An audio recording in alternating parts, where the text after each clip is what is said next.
When I was 8 years old, my parents took me down to the Air Force Base in Spangdahlem, Germany, which is where my dad was stationed, down to the dilapidated old youth center and signed me up for martial arts lessons. They wanted us involved in something constructive. So my mom's big concern and why she chose martial arts was because, one, I was a bit of a klutz and had very little physical coordination, and two, I had a really nasty temper and would just fly off the handle at the littlest things all the time. So she hoped that it would help. Now, I was fine with it because for me, this was like Christmas. They were giving me permission, their angry child, to learn to hit things and kick things and punch things and break things and cause a lot of physical damage. So I was hooked from the first lesson, and from that day forward, martial arts has always pretty much been a part of my life.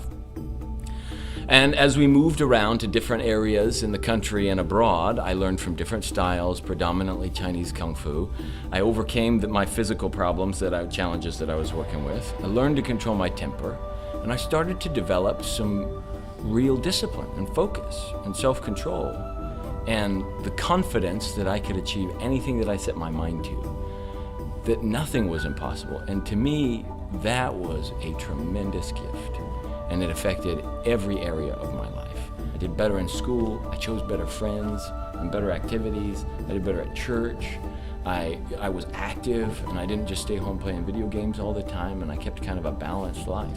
That's something that I now want to give to my kids.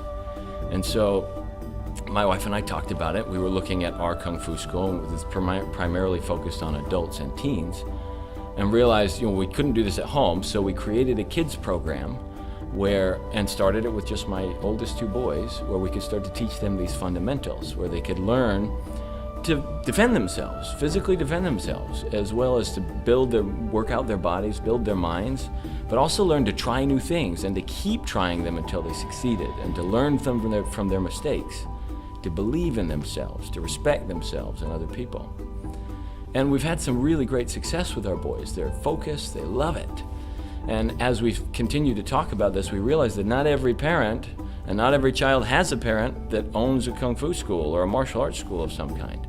So she and I decided that we wanted to offer this to the community so other kids could build their lives with these types of powerful experiences like the ones that we're hoping to give to our boys.